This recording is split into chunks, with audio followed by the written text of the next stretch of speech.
"You're under arrest for impersonating a federal officer," my brother announced to the whole room. Even as my real military badge hung around my neck, he had no idea who I really was. Sup, Reddit.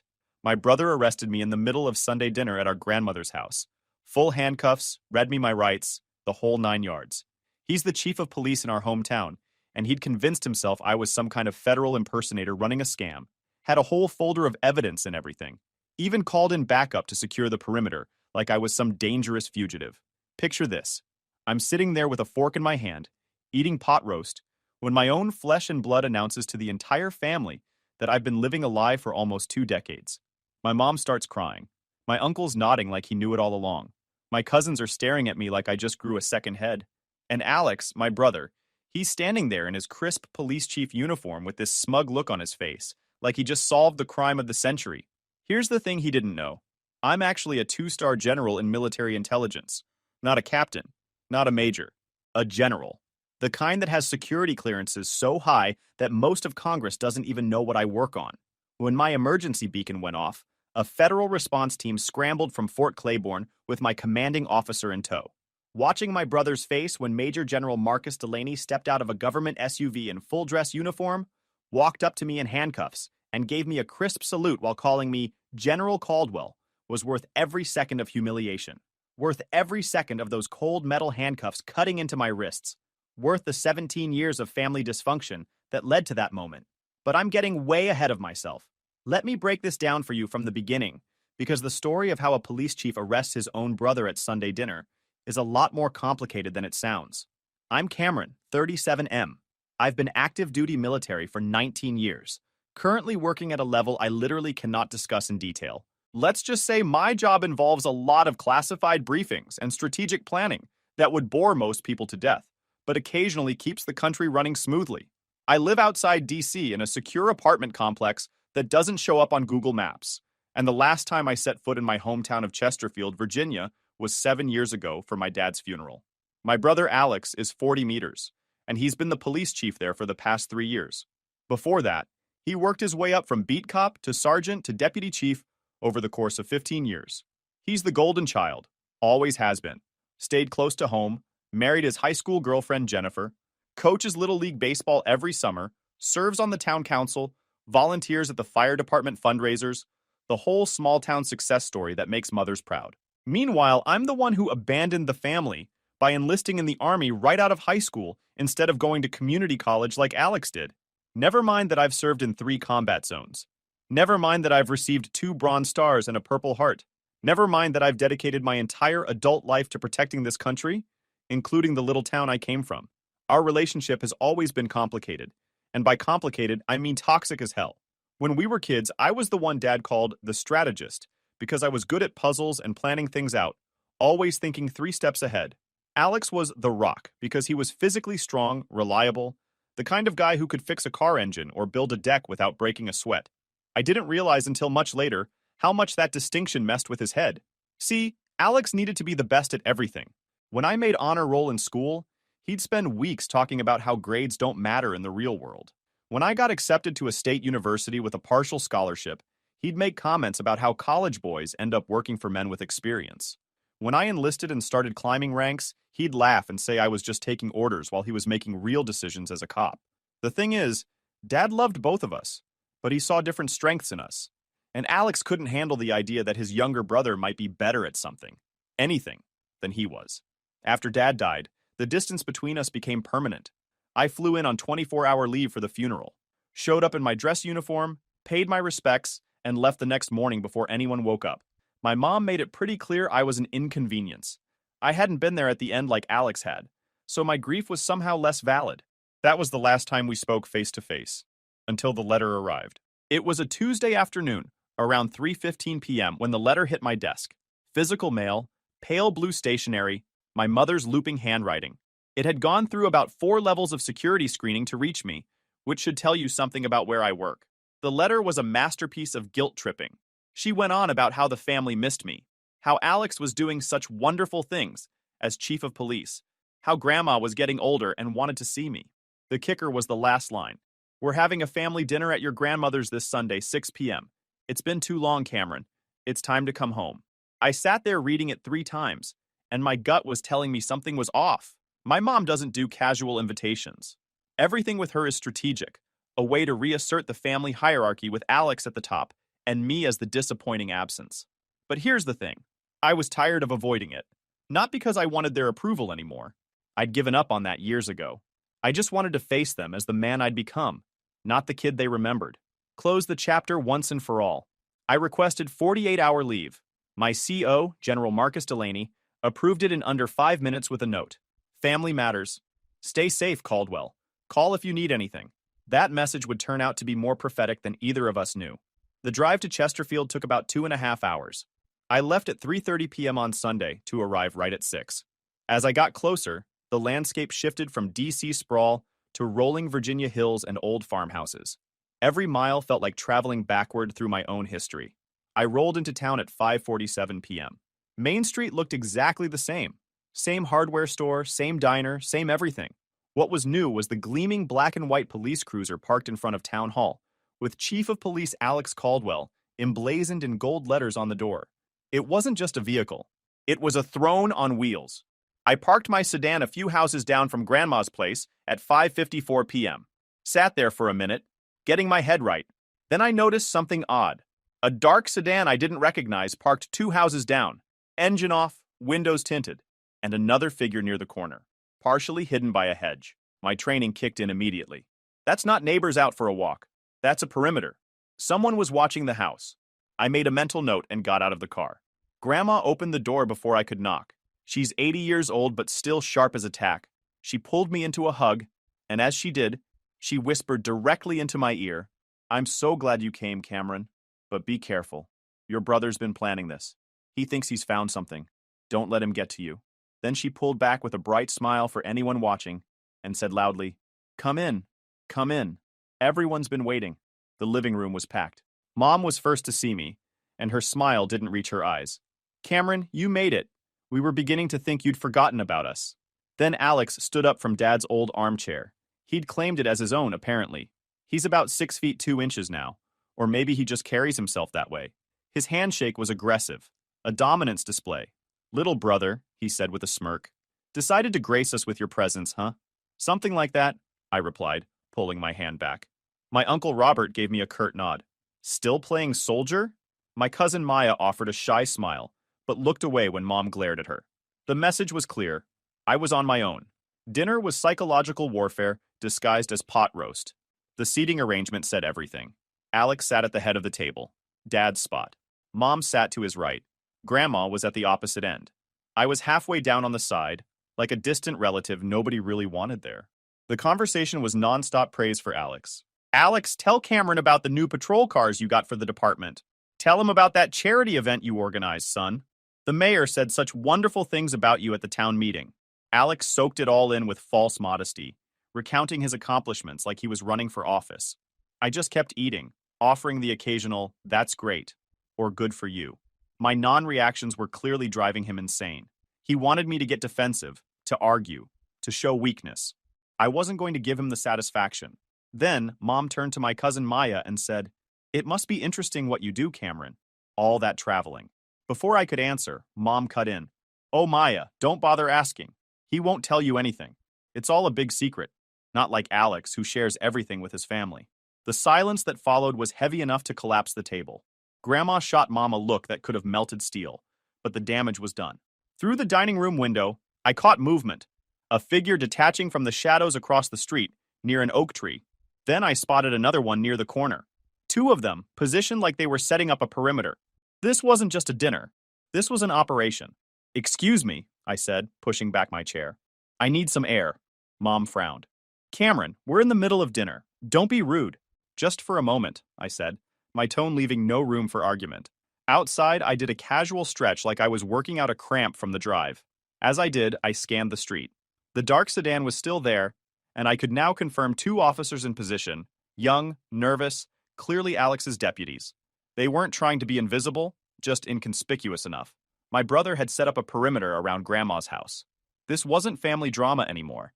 This was official resources being used for a personal vendetta. I went back inside at 6:23 p.m., my face carefully neutral. As I sat down, Mom fixed me with a look. You're always so secretive, Cameron. You disappear for years. We barely hear from you. Your brother is an open book. He serves this town. What is it that you do that's so important you can't even tell your own family? It's complicated, Mom, I said quietly. It's complicated. Alex mimicked with a harsh laugh. That's the answer for everything, isn't it? For missing birthdays. For missing Dad's final weeks. For missing everything that matters. That's enough, Alex, Grandma said sharply. But Alex waved her off. No, it's not enough. For years, we've all just accepted Cameron's mysterious job, his important life. We've all just played along like it's normal. Like it's okay that he just disappeared and left us here. He stood up, his full height casting a shadow across the table. He was at least 6 feet 2 inches now, and he used every inch of it for intimidation. He picked up a wine glass and tapped it deliberately with a spoon. 3 sharp rings. The sound cut through the room like a judge's gavel. Everyone stopped eating, stopped talking, stopped breathing. Actually, he said, his voice dropping to that measured, authoritative tone he probably used during press conferences, I think it's time, past time really, that we all found out exactly what my little brother has been up to. Because I haven't just been wondering, folks. I've been doing some serious digging over the past 6 months. Called in some favors, asked some hard questions, spent some money. And what I found? Well, let's just say it's quite the story. The kind of story that changes everything. His eyes locked onto mine, and I saw it clearly now. The hunger for this moment. He'd been planning this for months, maybe longer. This wasn't a family dinner. This was a public execution, and he'd invited everyone to watch. Here's where it gets interesting. Alex reached down and grabbed a thick manila folder I'd noticed earlier on the side table. He slapped it down in the center of the dinner table with a dramatic thud that made everyone jump. I've had my doubts, he began, pacing behind his chair like a prosecutor. My brother, the military man. Secret job, important work, can't talk about it. Very impressive. But no details, no promotions we could celebrate, no stories. Just vague job titles that let him stay away from us. He let that hang in the air, poisoning the room. So I did what any concerned brother would do. I hired a private investigator. The collective gasp went around the table. Mom's hand flew to her mouth. A good one, too, Alex continued, opening the folder. Guy named Markham. Sent him to D.C. to check out Cameron's life, and what he found is all right here. He started pulling out surveillance photos, tossing them onto the table. Me entering my apartment building. Me meeting a colleague in a park. Then more photos. Boxes being delivered to my address with government markings.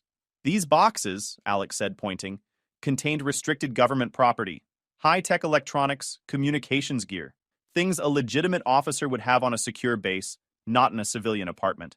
Then he pulled out papers. And this is the real kicker. My investigator got copies of documents from Cameron's apartment. Financial records, encrypted communications, mission briefings. He held one up. Most of it was redacted with black lines, but the header read, OSD, classified. I ran his service record through some back channels. Alex lied smoothly. The military has no record of a Captain Cameron Caldwell assigned to any high-level intelligence unit. Basic service record, sure. But then it all goes dark. Like someone created a fake identity. He leaned forward, hands flat on the table. You see, my brother isn't a secret agent. He's a fraud. He's been using a low-level military background to acquire government property, probably selling it on the black market. He's been living a lie, funded by stolen valor. He looked at me with a triumphant smile. It's over, Cameron. I know what you are. The room was dead silent. My family, who'd known me my entire life, were looking at me like I was a dangerous stranger. They didn't question the massive logical holes in his theory. They just saw the confident police chief with his folder full of evidence, and they believed him.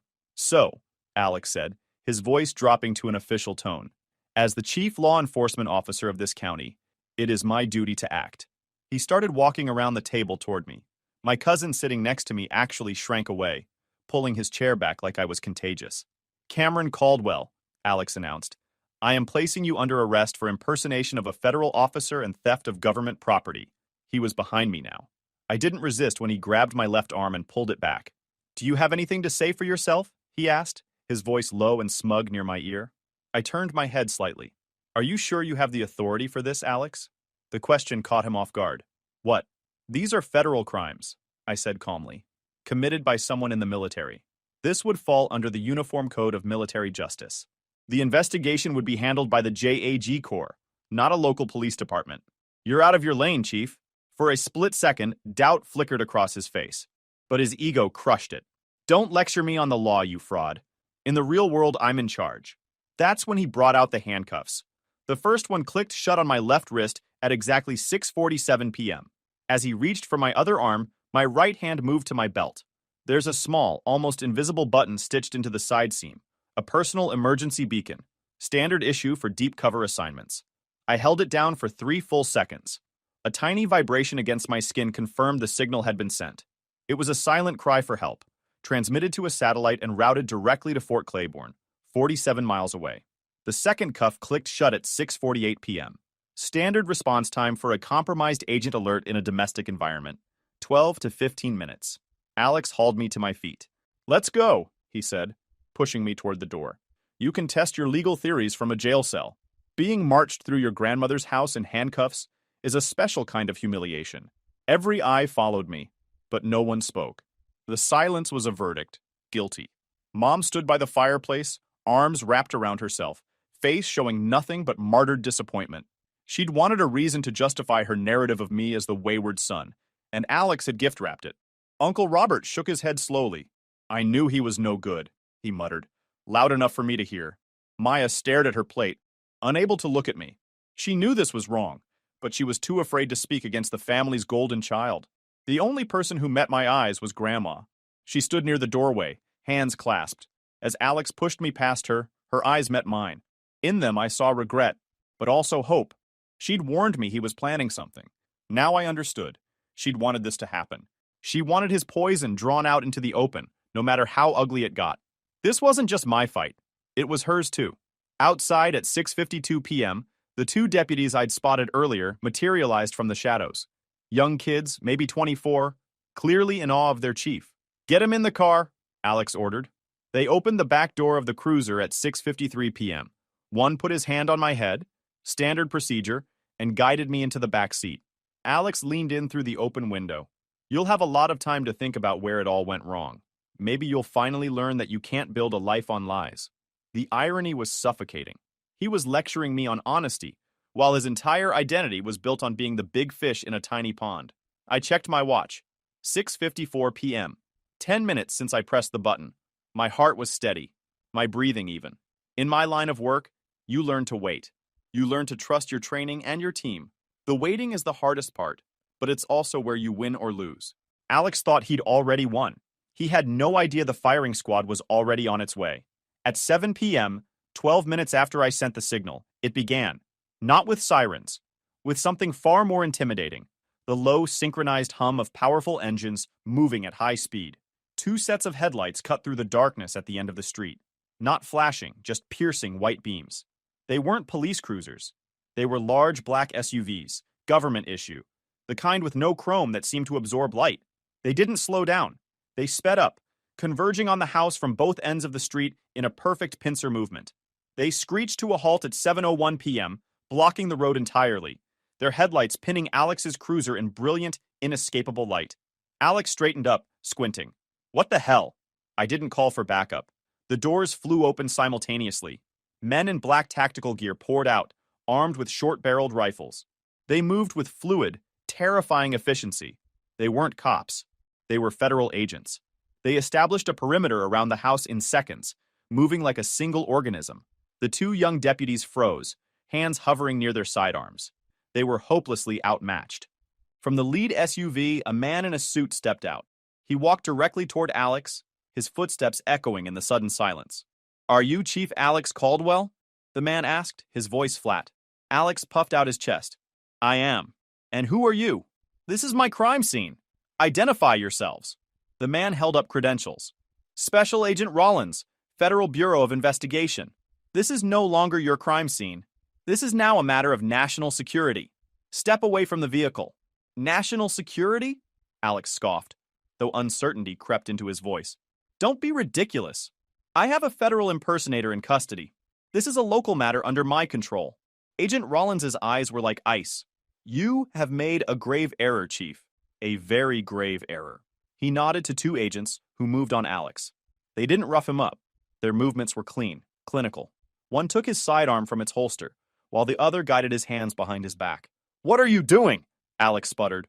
Alex, you can't do this. I'm the chief of police. Your authority ends where federal law begins, Rollins said calmly, like explaining rules to a child.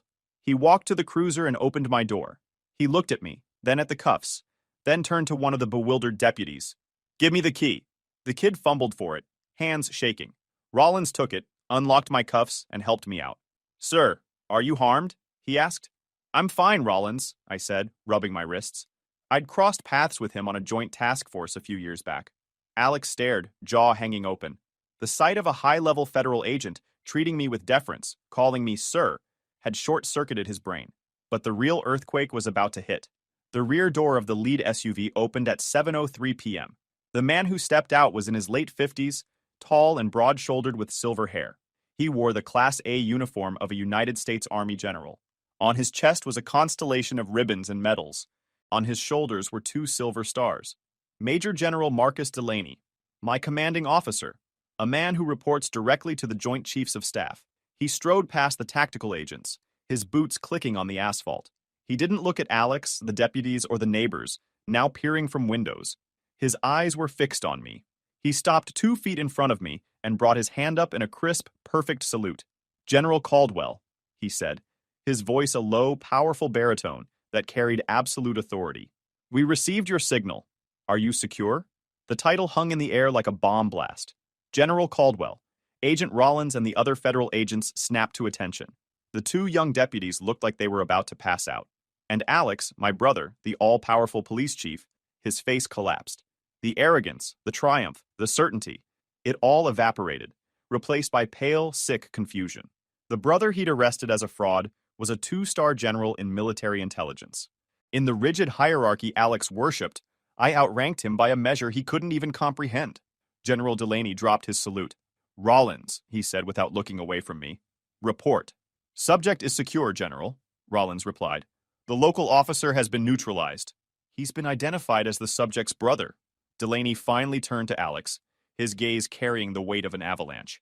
Chief, he said, the title dripping with contempt. You are in violation of at least a dozen federal laws and articles of the Uniform Code of Military Justice. Unlawful detainment of a superior officer, interference with a national security asset, conspiracy, willful mishandling of classified information. The list is extensive. He gestured to the agents. He is hereby relieved of his duties and placed in federal custody. He is not to leave the county pending a full investigation. Get him out of my sight. The agents started leading Alex away. He finally found his voice. A pathetic squeak. But I didn't know. He's my brother. I thought he was lying. I was trying to protect my town. Delaney stepped toward him, his voice dropping to a lethal whisper. Ignorance is not a defense. You let your petty jealousy and small-town ego endanger a man who has sacrificed more for this country than you could ever comprehend. You didn't just arrest your brother tonight. You committed career suicide. They pushed him into the back of an SUV. As the door slammed at 7:06 p.m., his eyes met mine through the glass.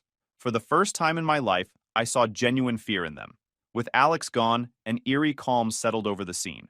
The tactical agents maintained their perimeter.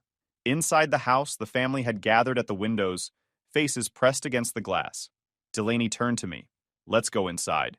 We need to secure any compromised materials. As we walked up the porch steps at 7:08 p.m., the front door opened. Mom stood there, face ashen. She stared at the stars on Delaney's shoulders, then at me. Marcus, she whispered. She'd known him years ago when he and Dad served together.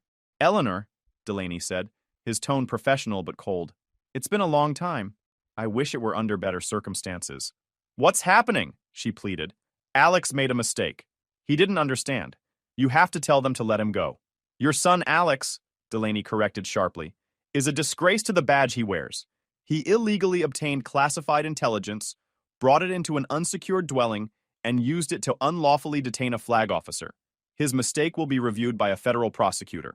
Mom flinched like she'd been slapped. But you knew Richard. You knew our family. He would want you to protect Alex. I didn't know Richard, Delaney cut her off, and he would be ashamed. Ashamed that one of his sons let envy rot him from the inside out. Agent Rollins and 2 others brushed past us into the dining room. I heard them collecting the photos and documents. Evidence now in a federal case. Mom looked at me, her eyes filling with desperate confusion that quickly turned to blame. A general? You're a general. Why didn't you tell us? You let this happen. You could have stopped this. The accusation was breathtaking in its injustice. Even now, even after everything, it was my fault. Not Alex's for staging an illegal takedown, but mine for not managing his jealousy better. I took a deep breath. The cool night air felt like the first clean breath I'd taken in years. Why didn't I tell you? I repeated her question quietly. Because you never asked. Not really. Of course I held up a hand. No. You asked why I wasn't home for Christmas. You asked why I couldn't get a normal job. You asked why I couldn't be more like Alex. You never once looked at me and asked, Cameron, who are you? What drives you? Are you happy? You never asked about me. You only ever complained about who I wasn't. I stepped closer. My life is classified because it has to be. The work I do protects people, protects this country, protects this family, whether you appreciate it or not. To do it, I have to be a ghost. I accepted that. But I never thought my own family would try to put me in a grave. Tears welled in her eyes, but they were tears of self-pity. We love you, Cameron. No, I said firmly. You love the idea of me. The version that fits into your life, the prodigal son you could one day welcome home. You've never seen the man standing in front of you? Tonight proved that. I looked at Grandma, standing by herself near the door. I gave her a small, sad nod. She nodded back, a silent understanding passing between us.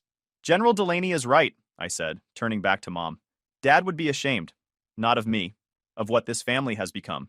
I walked away at 7:14 p.m., down the porch steps and toward the waiting SUV where Delaney was waiting. I didn't look back. The door closed, sealing me inside the quiet interior. You okay, Cameron? Delaney asked, his voice softer now. I will be, I said, watching the little blue house recede in the rearview mirror until it was just another light in the darkness. Update. 8 months later. The legal aftermath was swift and brutal, like watching a tsunami destroy a sandcastle. Alex's case was fast-tracked through the federal system, with a speed that would have impressed anyone familiar with how slowly justice usually moves. His title as police chief didn't help him. In fact, it made everything exponentially worse. He was an officer of the law who had willfully, deliberately broken it for personal reasons. And the federal prosecutor assigned to the case, a sharp-eyed woman named Alana Reed, who had a reputation for being absolutely merciless with corrupt officials, was determined to make an example of him. His defense team tried everything in their playbook. They filed motions to have the case moved to a local court, arguing it was essentially a family dispute that had gotten out of hand and should be handled at the state level. Denied within 48 hours. They argued that Alex was acting in good faith based on the information provided by his investigator, that he genuinely believed he was exposing a criminal. Reed absolutely demolished that argument in a preliminary hearing by presenting years of unauthorized background checks Alex had run on me through law enforcement databases, proving a disturbing pattern of obsessive harassment and surveillance that went back almost to the day he became chief. She showed the judge search queries like Cameron Caldwell military records, Cameron Caldwell security clearance verification, and Cameron Caldwell employment verification that Alex had run dozens of times using police department resources. The timestamps showed he'd been checking up on me at least twice a month for 3 solid years. That wasn't concern. That was obsession. I was not required to testify in open court for security reasons. Instead, I gave my testimony in a sealed deposition at a secure military facility with General Delaney and 2 JAG Corps attorneys present to ensure no classified information was compromised. The deposition lasted 4 hours. I stated the facts clearly and without emotion. The dinner invitation, the arrest, the so-called evidence Alex presented, the handcuffs, the federal response. I didn't editorialize. I didn't speak about childhood rivalries or sibling jealousy or family dysfunction. The bare facts were damning enough on their own. But here's where it gets interesting. The key witness that absolutely buried Alex wasn't me, wasn't Delaney, wasn't even the FBI agents. It was Markham, the private investigator Alex had hired to dig into my life. Turns out Markham had been facing his own legal troubles for some questionable practices in other cases, and the feds offered him a deal he couldn't refuse. Complete testimony in exchange for reduced charges on his own activities. When Markham took the stand on day 2 of the trial, the courtroom was packed. Local reporters, federal officials, even some folks from Chesterfield who wanted to see how their beloved police chief would fare. Markham looked like a man who hadn't slept in weeks, which he probably hadn't. Prosecutor Reed's questioning was surgical. Mr. Markham, she began, after you acquired the documents and photographs from General Caldwell's residence, what was your professional assessment? Markham shifted in his seat, adjusting his tie nervously. He was a veteran investigator with 20 years of experience, and it showed in every word. They were real, he said clearly, his voice carrying across the silent courtroom. Genuinely classified military intelligence materials. I've been a private investigator for 2 decades. You see a lot of fake credentials, a lot of wannabes playing dress-up. This wasn't that. This was the real deal. High-level, legitimate, dangerous stuff. The kind of material that gets people sent to federal prison for a very long time. And did you communicate this assessment to your client, Chief Alex Caldwell? I did, Markham said firmly. I called him the same evening I finished my analysis. It was around 9 p.m. on a Thursday. I remember because my wife was upset that I was working late again. What exactly did you tell him? Markham took a deep breath. I said, Alex, this isn't what you think it is. These aren't fake documents. This is real classified intelligence material. Your brother is the real deal. You need to drop this investigation immediately. Burn these files, pretend this conversation never happened, or you're going to bring a world of trouble down on yourself and probably destroy your career in the process. The courtroom was dead silent. And what was Chief Caldwell's response to your warning? Markham's expression darkened with remembered frustration. He laughed at me. Actually laughed. Then he called me a coward and said I didn't have the stomach for real police work. He said, and I'm quoting here because I wrote it down afterward, he said, I'm going to be a hero, Markham. I'm going to expose the biggest fraud in this county's history. You'll be reading about me in the papers, and you'll wish you had the guts to see it through. Reed let that hang in the air for a long moment. So, to be absolutely clear, you explicitly warned Chief Caldwell that proceeding with this case could have serious legal consequences. Multiple times, Markham confirmed. I called him 3 separate times trying to convince him to drop it. The last call, I told him I wanted no further part in the investigation and that I was washing my hands of the whole thing. He told me I was fired and that he'd handle it himself from there. The defense attorney tried to salvage things during cross-examination, suggesting that Markham was only testifying to save himself, but the damage was catastrophic. Alex hadn't just made a mistake. He'd been explicitly warned by a professional and had proceeded anyway out of pure ego. The trial lasted 3 days total. The prosecution presented 17 witnesses, including 3 FBI agents, 2 military intelligence officers, and even my building's security guard who testified about the protocols for my residence. The defense called 4 character witnesses from Chesterfield, who talked about what a great chief Alex had been, how he'd reduced crime and improved community relations. None of it mattered. The jury deliberated for less than 2 hours before returning with their verdict. The trial lasted 3 days. The jury deliberated for less than 2 hours. I was in the back of the courtroom when they brought Alex in for sentencing. He'd lost weight, looked pale and broken in his orange jumpsuit. The judge handed down 12 years in federal prison, minimum 5 before parole eligibility, permanently barred from owning firearms or holding public office, mandatory psychiatric counseling. Mom wasn't there. She couldn't bear to see her golden child in chains. The only family member present was Grandma. She sat with her back straight, face impassive. As they led Alex away, she closed her eyes and a single tear rolled down her cheek. It wasn't for the man going to prison. It was for the little boy he used to be, and for the family he'd shattered. Final update. 2 years later, life went on. The incident necessitated a change in my operational status. My cover was blown in certain circles, which led to a promotion to a more strategic role at the Pentagon. I was no longer in the field. I was directing the people who were. Alex wrote me letters from prison. The first few were rage-filled blame. Then they shifted to desperate pleas for help. The last few were rambling attempts at introspection. I read the first one, skimmed the second, and burned the rest unopened. There was nothing left to say. My only contact with Chesterfield is through Grandma. We talk every few weeks. She never mentions Alex or Mom. We talk about her garden, about books, about the weather. It's our unspoken agreement to build something new. I also started seeing a counselor on base. Delaney's suggestion. In one session, I had a memory surface. I was about 10, working on a model airplane with Dad. When I finished, he held it up and said, "You see, Cameron, you have a strategist's mind. You see the whole picture. That's a different kind of strength." Alex was standing in the doorway, fresh from football practice, holding a trophy. He'd heard what Dad said. I saw the look on his face, the flash of hurt, of being overlooked. That's when I understood. Alex had been the hero, the strong one, the protector. But Dad had praised my mind. Alex couldn't stand it. He spent the rest of his life trying to prove my strength was a lie. He hadn't just been jealous of my career. He'd been jealous of a single sentence spoken 30 years ago in a garage. He built a prison of resentment for himself long before the federal government built a physical one. Sitting in that office, I didn't feel anger toward my brother. For the first time, I just felt profound pity. Last I heard, he's got about 9 years and 4 months left on his sentence at a federal correctional facility in Pennsylvania. Mom still doesn't talk to me. And honestly, I'm fine with that.